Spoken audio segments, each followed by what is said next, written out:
War is a major element in many fictional works, and for a good reason. War brings the best and the worst from humanity, and these extremes are a wonderful source for drama. As game masters, we can create a lot of tension by incorporating war into our campaigns, and I'm here to help you do just that. In the previous video, we talked about the role of war in our campaign, and how to make our players care more about it. In this video, we'll cover a few examples of war taken from TV and literature. We'll categorize them to different kinds, and through their differences, learn what are the traits that define them so we can use them to our advantage when planning and running a war-driven campaign. Ready? Let's go!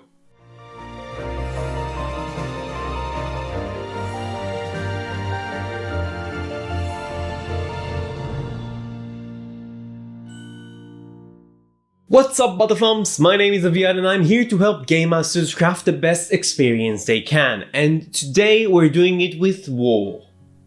Again. But before we dive into that, I want to tell you about the sponsors of this video. It's you, Flumps! Your support on Patreon helps me make even better content, and it also grants you access to more D&D goodies, like the Shadow Veil adventure that you can get for free on my Patreon page. You can find the link in the description below. But enough about that, let's talk about war, and more specifically, let's look at my favorite fiction in the world, Thedas, the world of the Dragon Age game series. Heads up, I'm going to include some spoilers to Dragon Age Origins, so if that's an issue for you, now's the time to click away. In Thedas, the Darkspawn are monstrous creatures that seek to kill all living beings. Normally, they are too chaotic and disorganized to pose a real threat, but every few hundred years, an archdemon awakens, a powerful entity possessing the soul of an old god and the power to control Darkspawn. The archdemon leads a legion to rise from beneath the earth and lay waste to the realms of men.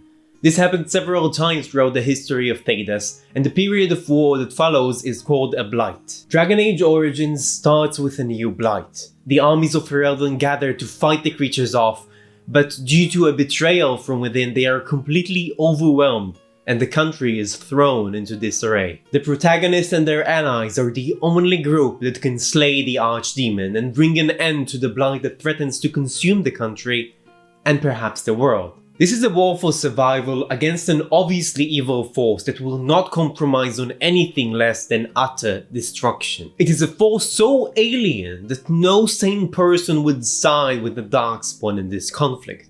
So there is no moral dilemma in that regard. In survival wars, this is often the case. The question is never which side is right, but rather how can we survive this? Some choose to flee, hoping that someone else will take care of the problems, while others choose to fight, knowing there's a good chance they won't make it out alive. In these stories, the protagonists often realize they cannot win on their own, so they try to gather allies.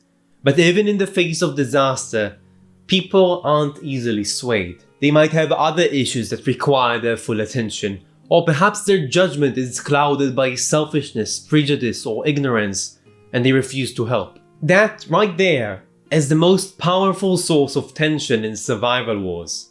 Can people set aside their differences and work together? The key to creating a good survival war in tabletop campaigns, then, is to create several factions that for whatever reason aren't willing to cooperate. They might be even outright hostile, but the only way for them to survive is working together, because on their own, none of them would last long. The party can then choose the role of mediators between these factions, which in my opinion is most interesting, but they can also attempt to buy more time, or search for new weapons and resources that can aid the war and give them the edge they desperately need to win. Another good tip for survival wars is to create a sense of urgency.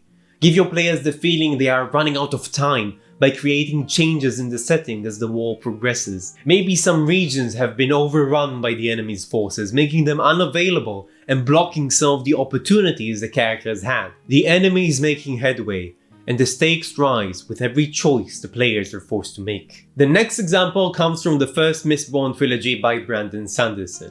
If you didn't read it and don't want to get spoilers, now's the time to stop watching. Brandon Sanderson is one of my favorite authors, and fortunately, he writes at an incredible pace, unlike some other authors that kinda leave us hanging. The funny thing is, I could have probably chosen all of my examples from his books because most of them revolve around war. 1,000 years before the start of the novel, the prophesied hero of the ages ascended to godhood and saved the world. He then took the title of Lord Ruler and proceeded to reshape the world and rule it as an immortal tyrant. Under his rule, society is divided in two. The nobility, believed to be the descendants of the friends and allies who helped him achieve godhood, and the brutally oppressed peasantry descended from those who opposed him, known as Ska. The first book in this series follows a group of outlaws in their attempt to overthrow the corrupted empire.